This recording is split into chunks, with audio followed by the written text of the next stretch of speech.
Hola, sean todos bienvenidos a esta nueva sesión del curso de desarrollo de aplicaciones para iOS. En esta oportunidad quiero mostrarles cómo trabajar con el componente TableView para ver cómo crear una tabla y poder hacer transiciones entre la tabla y otras ventanas que podamos crear. Para eso, al igual que siempre, voy a crear aquí un proyecto nuevo en Xcode. Voy a crearlo inicialmente vacío. Vamos a colocarle como nombre TableView Test.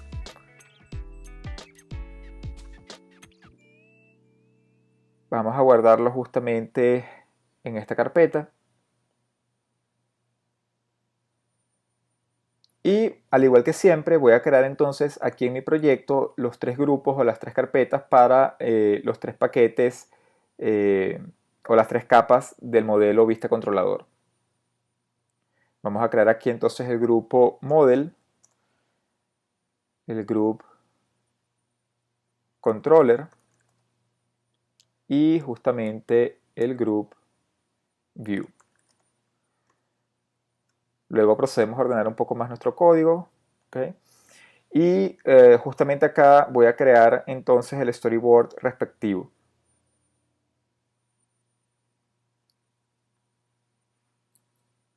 Vamos a crearlo justamente para el iPhone.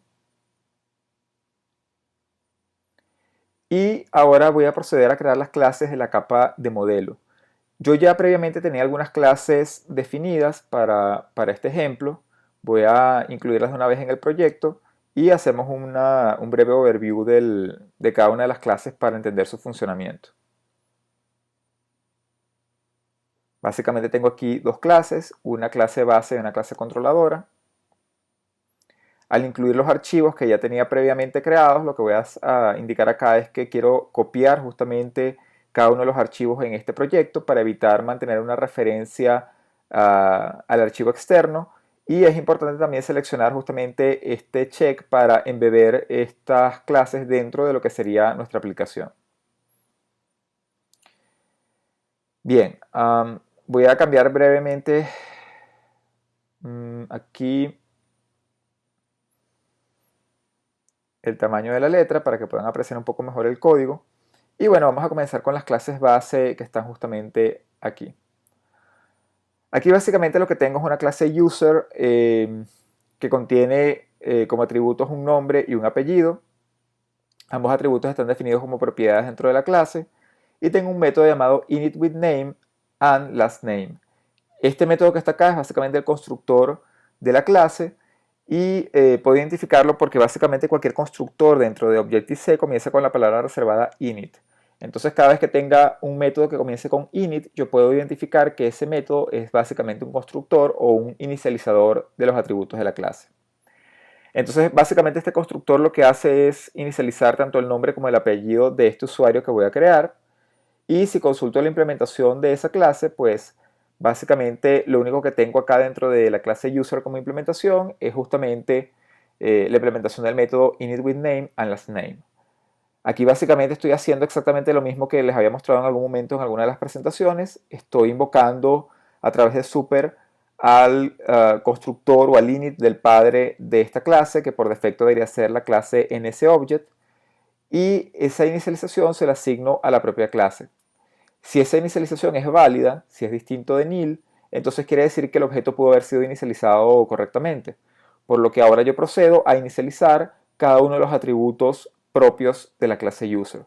Recuerden que a nivel del init, al igual que en el get o en el set, yo debería hablar en términos de underscore nombre de la propiedad para evitar utilizar el self punto nombre de la propiedad, ya que esto lo que produciría sería un ciclo infinito a nivel de los métodos get o incluso a nivel del init.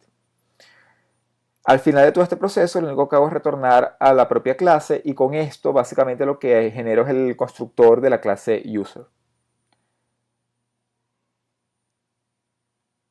La clase listUser es una clase controladora que permite controlar, como su nombre lo indica, el comportamiento de un conjunto de usuarios. Básicamente, mi listUser hereda de NSObject, al igual que la clase user, y tengo básicamente cuatro métodos acá que puedo utilizar: el add, el userAddIndex, el remove y el count. El addUser, como su nombre lo indica, permite añadir un usuario nuevo a la lista que voy a ir manejando dentro de esta clase. El UserAtIndex me permite identificar a un usuario dada una posición dentro de la lista. El remove all users, pues ciertamente lo que hace es eliminar todos los elementos de la lista. Y el count, como su nombre lo indica, te permite contar cuántos elementos tiene la estructura.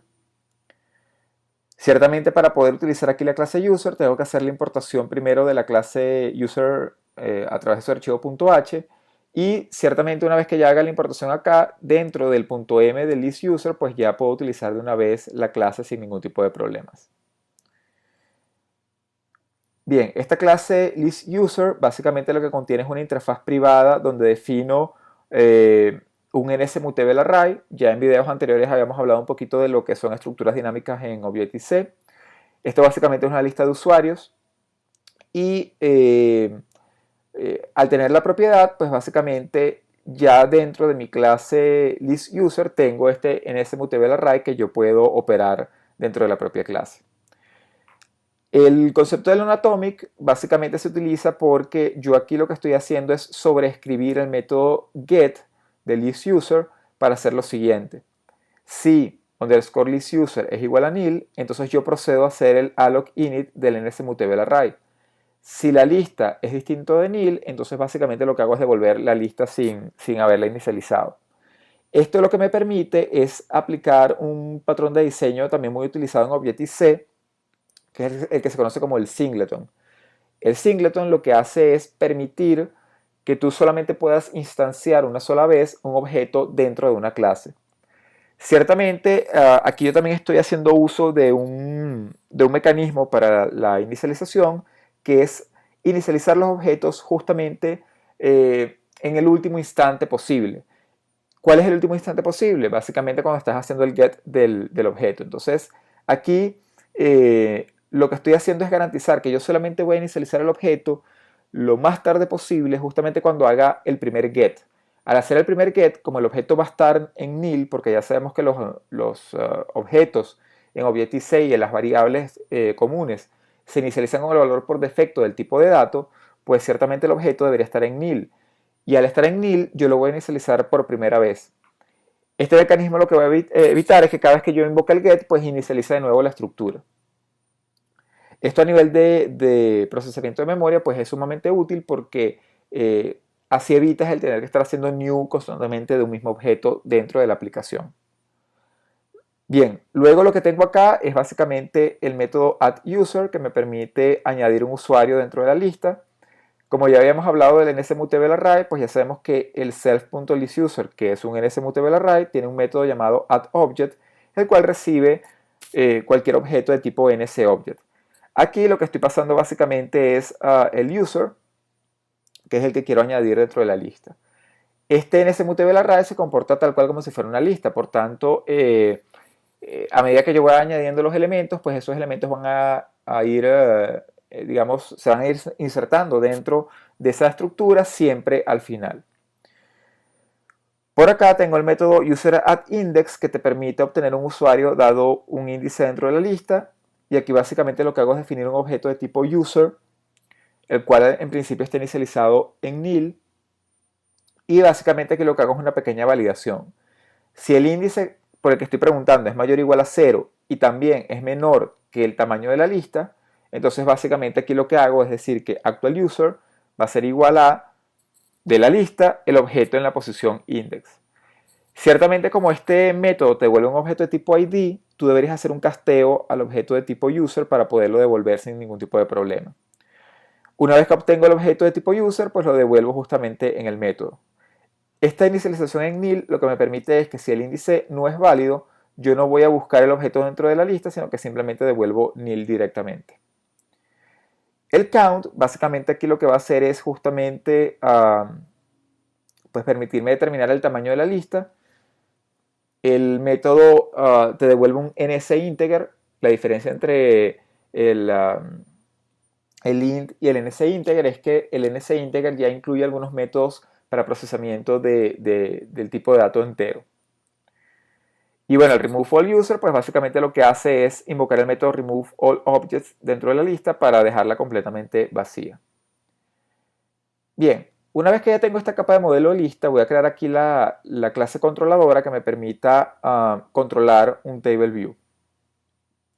Vamos a crear aquí un nuevo archivo justamente de tipo Cocoa Touch. Vamos a crear aquí una clase de Objective-C y vamos a hacer que esta clase que yo vaya a crear ahora, vamos a llamarla por ejemplo Table View Controller, herede justamente de WeTableView. Esto lo que me va a permitir entonces es crear una clase controladora que permita manejar el comportamiento de un table view. En cuanto a la clase es creada, fíjense que a nivel del punto H, pues no tengo mayor cosa excepto la definición de la clase y la herencia que me indica que esta clase hereda justamente de la clase WeTableViewController. Y dentro de la implementación, pues básicamente lo que tengo es la interfaz completamente vacía en caso de que tú eventualmente quieras añadir algo dentro de esta definición privada de la interfaz. Y a nivel de la implementación, pues básicamente tengo un init_with_style. Ya sabemos que el init debería ser el constructor de la clase. De hecho, fíjense que ya él incorpora un segmento en el cual yo puedo customizar la inicialización de la tabla o del table view.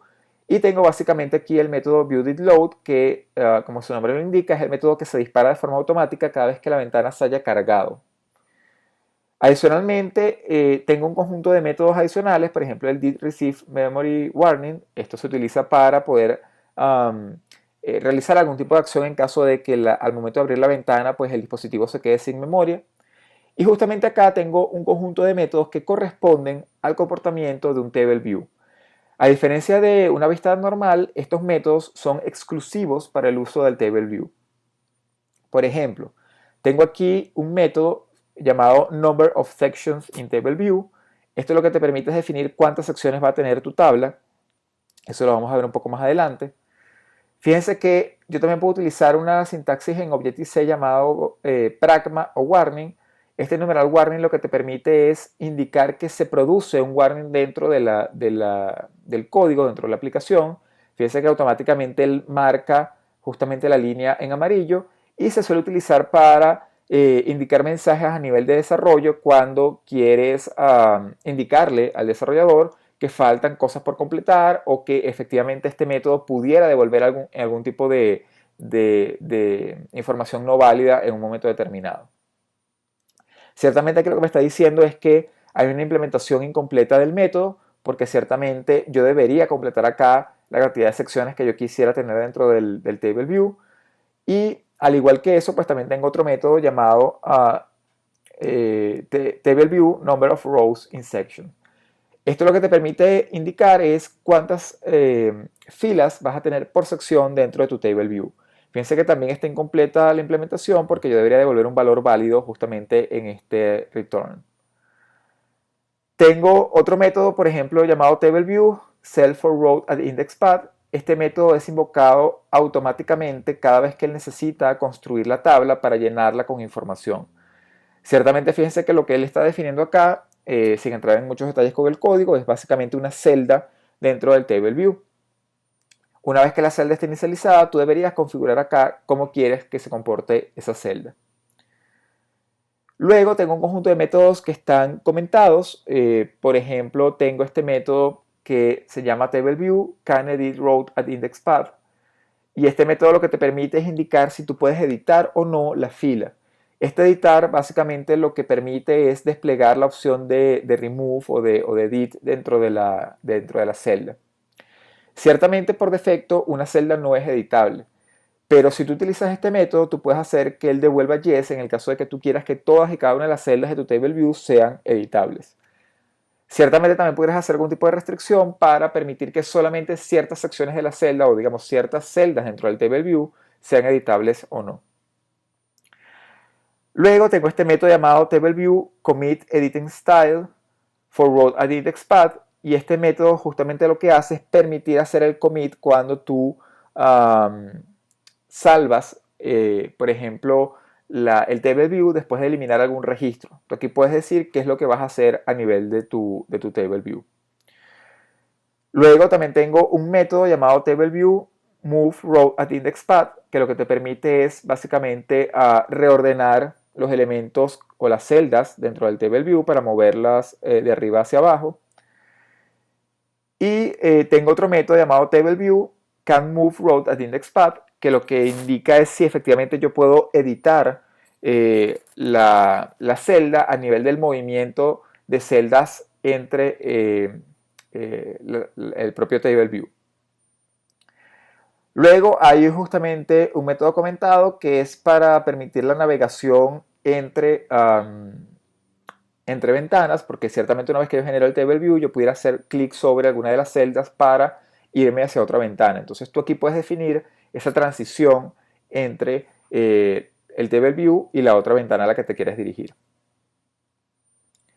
Bien, una vez que ya tenemos claro un poco el comportamiento del Table View, vamos a irnos a nuestro storyboard y vamos a añadir dentro del storyboard un componente de tipo Table View. Al igual que en casos anteriores, una vez que ya tengo el Table View creado, yo lo que voy a hacer es seleccionar el Table View por completo y aquí en el inspector, justamente en la tercera pestaña, voy a indicar cuál es la clase custom que permite controlar el comportamiento de esta ventana. Ciertamente por defecto, la clase que controla este comportamiento es una clase genérica de tipo UI Table View Controller, pero ya que yo he creado mi clase en la capa controladora, yo aquí puedo indicarle al código que la clase que controla esta ventana es justamente la clase Table View Controller.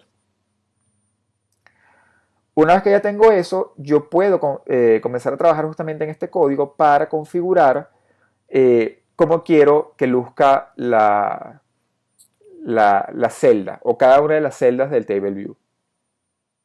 Para eso, fíjense lo que voy a hacer. Voy aquí a importar justamente la clase de la capa de modelo que ya les había mostrado, que es justamente el listUser.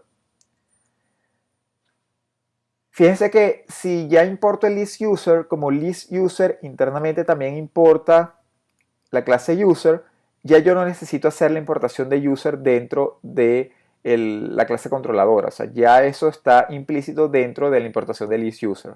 No obstante, también se pudiera hacer la importación sin ningún problema, pero sería redundante. Bien, aquí en este caso lo que voy a hacer es crear una propiedad de tipo listUser. O sea, voy a crear aquí una lista de usuarios y lo que voy a hacer, al igual que en el caso de la lista que yo creé justamente en la capa de modelo, es sobreescribir el get para aplicar el singleton, para poder inicializar el objeto al menos una vez.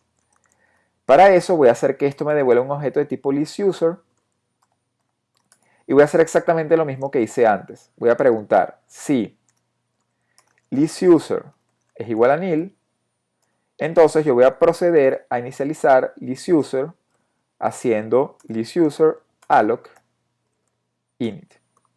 Y en cualquier caso voy a retornar justamente listUser. Fíjense que en cuanto yo construyo el constructor, o digamos implemento aquí el constructor, él me arroja aquí un warning porque de hecho él me está indicando que si yo voy a sobreescribir el get, pero el set lo voy a mantener, o sea, utilizando el set que autogenera Objective-C junto con Xcode, yo necesito indicar que la propiedad, o digamos la lista de usuarios que voy a estar utilizando, es justamente del tipo non-atomic. Es por eso que cuando tú, digamos, completas o tú sobrescribes alguno de los get o de los set de algún atributo, es importante que esta propiedad sea de tipo non-atomic. Bien, una vez que ya tengo la lista creada acá, vamos a hacer lo siguiente. Por ejemplo, ya yo puedo hablar en términos de self.list. Y justamente en el viewDidLoad, que es el método que se dispara automáticamente cada vez que la ventana se ha cargado, yo lo que voy a hacer es lo siguiente. Si ya tengo la lista, yo puedo incluir un usuario dentro de esa lista. Para eso, yo lo que voy a hacer es lo siguiente. Voy a hacer todo en la misma línea, es decir, yo voy a insertar un usuario que voy a inicializar justamente aquí. Entonces aquí básicamente lo que tendría que hacer es lo siguiente. A través de la clase user voy a hacer un alloc y fíjense lo siguiente. Como ya yo había escrito un constructor para la clase user, que era justamente este initWithName a lastName, yo puedo invocarlo y aquí comenzar a pasar ciertas cosas. Por ejemplo, yo puedo aquí pasar ciertos nombres y ciertos apellidos, por ejemplo, Ricardo Casanova, ¿sí? De hecho, déjenme espaciar esto un poco para que sea un poco más ordenado. Básicamente estoy añadiendo dentro de la lista un usuario con este nombre y este apellido. Por ejemplo, vamos a añadir otros usuarios. Vamos a hacer unas 4 inserciones.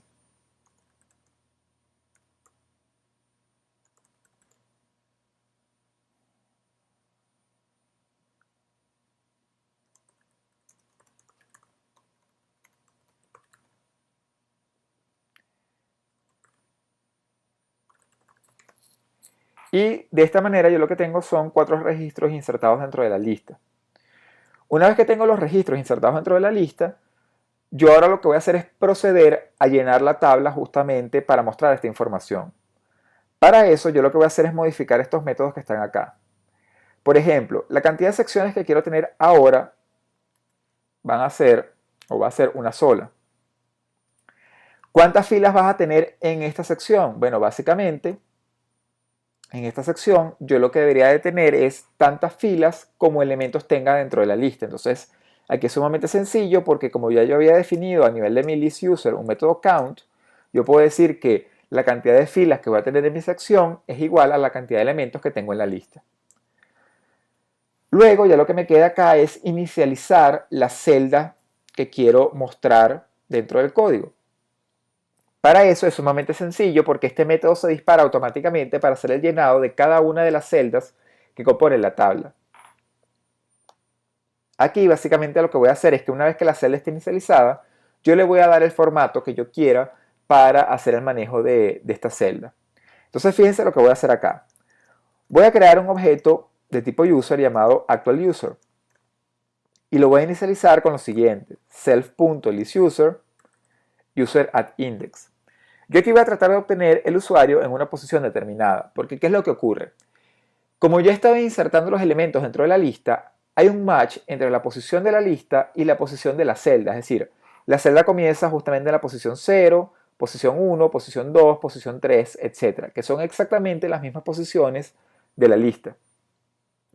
Entonces, ¿cómo puedo hacer para obtener cada celda a medida que este método se va llamando automáticamente en la construcción de la tabla? Bueno, fíjense que este método, recibe justamente un parámetro que es el indexPath. El indexPath te permite indicar cuál es el índice con el cual se está trabajando en este momento. Pero ciertamente yo aquí no pudiera hablar en términos de indexPath, porque si se fijan, indexPath es de este tipo, ns-indexPath, es un objeto, mientras que este método user@index recibe como parámetro un ns-integer. Ahora, a través de este objeto indexPath, yo puedo invocar ciertas propiedades, como por ejemplo, la propiedad row. La propiedad row dentro del indexPath te habla propiamente de la posición con la cual se está trabajando en este momento. Ciertamente si yo hago esto, la primera vez que se llama el método indexPath.row va a valer 0. Seguidamente va a valer 1, 2, 3, etc. hasta alcanzar justamente la cantidad de elementos que yo quiero manejar dentro de la tabla. Una vez que yo obtengo este usuario dentro de esta posición en mi lista, yo pudiera hacer algún tipo de validación aquí para tratar de determinar si efectivamente pudo obtener o no el objeto. Si lo pudo obtener, fíjense lo que yo voy a hacer acá. Voy a definir un string que sea, por ejemplo, information.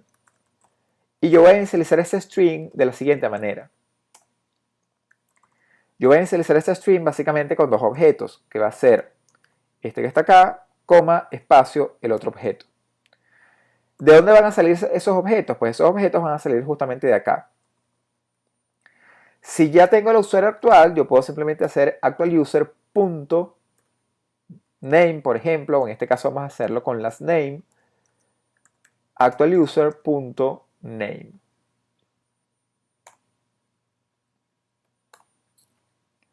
Básicamente aquí lo que tengo es un string generado con el apellido, coma y el nombre del usuario actual.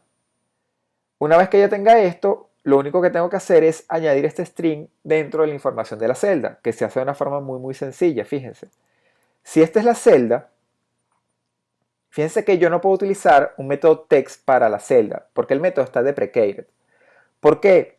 Porque de hecho, eh, en versiones más nuevas del Xcode y de Objective-C, se establece que la celda tiene justamente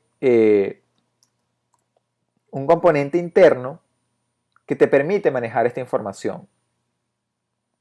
Este componente interno, vamos a buscarlo por acá, porque siempre se me olvida el nombre del componente, es justamente un label que muestra la información de la celda. Entonces básicamente acá lo que voy a hacer es justamente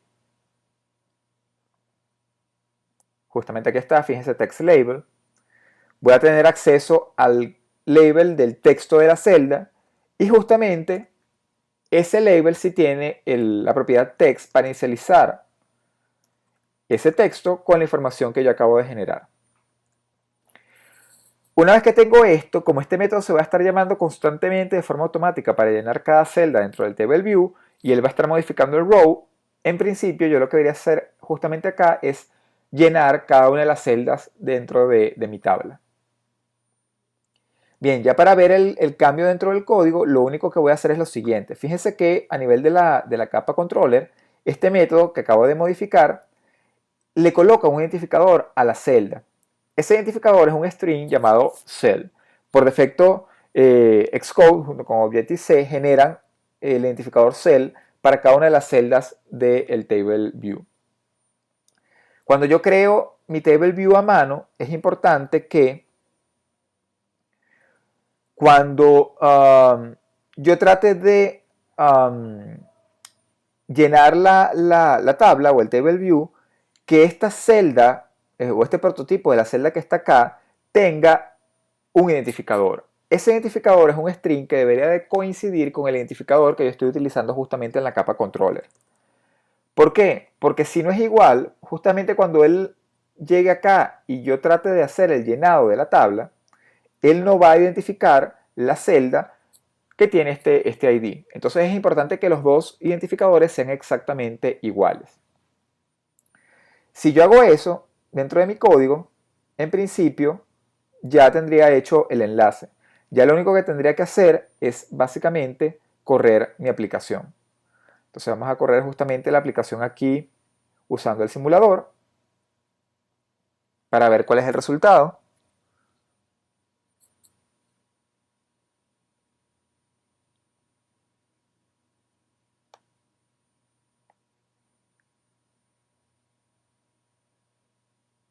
Y si todo ha salido bien, vamos a ver justamente acá los registros. Siempre el simulador cuando se ejecuta por primera vez tiende a ser un poco lento. Bueno, ahí va. Bueno, ciertamente aquí me faltó un detalle porque está mostrando la pantalla en blanco. Cuando esto ocurra, creando la pantalla, o digamos el storyboard desde cero, fíjense cuál es el error, es fácilmente identificable. Recuerden siempre que cuando tú vas a correr tu aplicación, primero a nivel de aquí del app delegate, tú deberás garantizar que no se genere esta ventana con el background en blanco, sino que simplemente el método devuelva yes. Y luego lo que tendré que hacer es que a nivel de mi proyecto indicar que el storyboard que yo voy a utilizar junto con este proyecto es justamente el que yo acabé de crear. Si yo vuelvo a ejecutar la aplicación, fíjense entonces que vamos a abrir acá esta clase para que puedan ver bien lo que está pasando acá. Él está mostrando dentro del table view en cada celda cada uno de los registros que yo tenía insertados dentro de la lista interna. Claro, fíjense que a nivel gráfico la celda está justamente pegada de la barra de información de la hora junto con la operadora y la carga de la batería. Eso es porque realmente si tú trabajas con un table view, usualmente tú vas a querer hacer navegaciones dentro de ese table view. Es decir, tú vas a querer, por ejemplo, hacer clic sobre esta celda para que eso despliegue algún tipo de información adicional. Para eso se puede hacer de forma muy sencilla. Lo único que tengo que hacer es tomar este table view y hacer lo siguiente. Yo lo voy a seleccionar,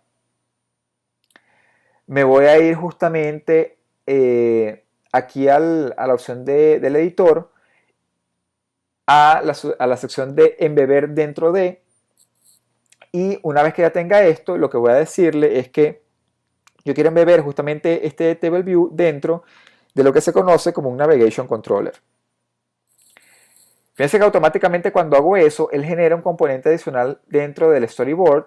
Ese componente lo que hace es apuntar a mi Table View, y ahora fíjense que el Table View ha generado un tab bar, digamos, una barra de navegación superior por encima de la celda.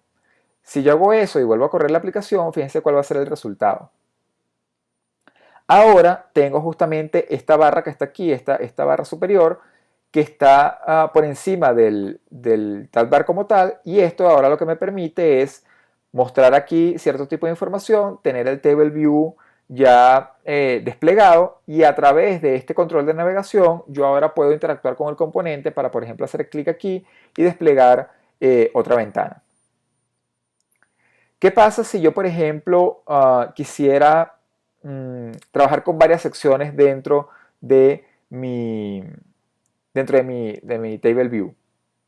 Es sumamente sencillo, porque básicamente el Table View te permite, digamos, manejar ciertas propiedades. Por ejemplo, yo aquí a nivel de las celdas, pues, y del propio Table View, puedo configurar si yo quiero que esto sea, digamos, un Table View por celdas, o que sea agrupado. ¿Cuándo se ve, por ejemplo, un Table View agrupado? Cuando tú, por ejemplo, tienes los settings de la propia aplicación del teléfono, o sea, digamos la pantalla de settings o de configuraciones, donde ves que de alguna forma las opciones están agrupadas por segmento. Eso se logra justamente a través de la configuración del Table View, para que no sea de tipo lista, sino que sea grupal. Bien, en el próximo video les voy a mostrar entonces cómo configurar justamente esta agrupación, y adicionalmente ya les voy a mostrar cómo hacer las transiciones entre el Table View y otras ventanas que queramos o que quisiéramos mostrar dentro del código.